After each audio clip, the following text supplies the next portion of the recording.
Kicking against the goads.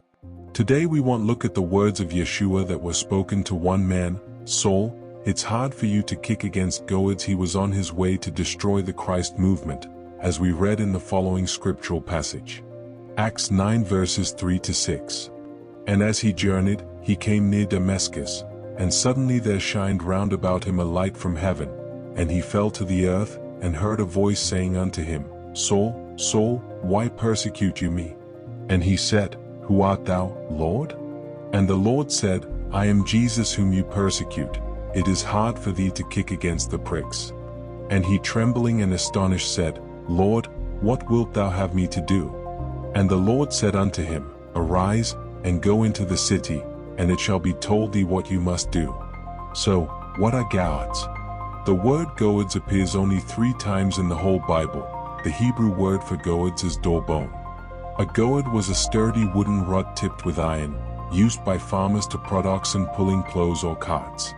Its mention in 1 Samuel occurs during a period of Philistine domination when Israel lacked local blacksmiths. The inclusion of the goad in the sharpening tariff highlights both the agrarian simplicity of Israelite life and the oppressive tactics of the Philistines, who attempted to curtail Israel's ability to wage war by monopolizing metalwork. 1 Samuel 13 verses 19-22. Thus, the goad stands at the intersection of subsistence farming and national struggle, a humble tool symbolizing Israel's dependence on God amid foreign restriction. The Hebrew term dor-bone appears only thrice in the Old Testament, designating the pointed implement commonly called a goad. In 1 Samuel 13 verse 21 it is listed among farming tools taken to Philistine smiths for sharpening. In the book of Ecclesiastes 12 verse 11, it is written, The words of the wise are like goads, and like nails planted are the words of the men of the assemblies which are given by one shepherd. Figuratively it describes the penetrating force of wise instruction. The words of the wise are like goads, and the collected sayings are firmly embedded nails, given by one shepherd. As the goad keeps the animal which plows to make it straight furrows, so as to produce sustenance for the world, so also the words of the law keep those who study them away from the ways of death for the ways of life. Why are goads called keshuin, heavy?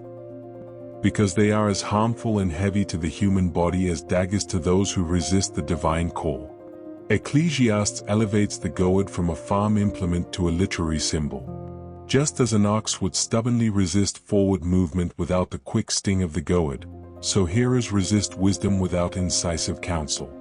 The metaphor underscores that genuine wisdom not only informs but also motivates. The pairing with firmly embedded nails suggests permanence alongside prodding, portraying divinely inspired teaching as both directing and anchoring the soul. The passage in Ecclesiastes credits one shepherd with granting these goads, subtly identifying God as the ultimate source of piercing truth that guides his people. The image anticipates New Testament themes.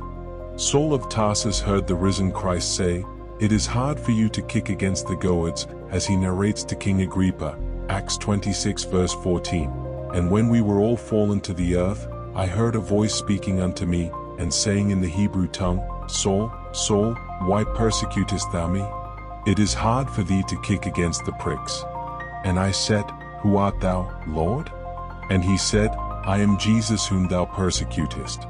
But rise, and stand upon thy feet, for I have appeared unto thee for this purpose, to make thee a minister and a witness both of these things which thou hast seen, and of those things in the which I will appear unto thee, delivering thee from the people, and from the Gentiles, unto whom now I send thee, to open their eyes, and to turn them from darkness to light, and from the power of Satan unto God, that they may receive forgiveness of sins, and inheritance among them which are sanctified by faith that is in me.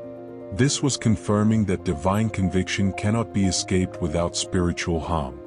The one shepherd of Ecclesiastes 12 verse 11 finds fulfillment in Jesus Christ, the good shepherd who lays down his life for the sheep, John 10 verse 11.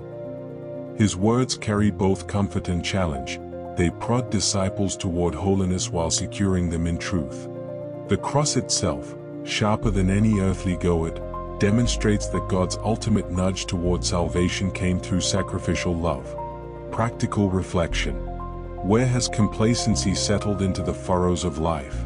Allow the Spirit's conviction, through scripture and godly counsel, to prod new obedience. Move forward in faith, trusting that the shepherd's goad is an instrument of grace, steering his people toward fruitful service.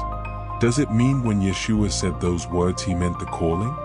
Is it the reason why those who are called are always in constant struggle with the will of God against their will?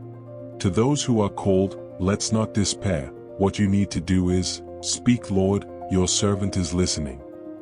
Glory be to God. Thanks for watching.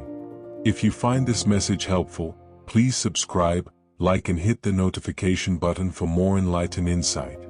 See you in the next video.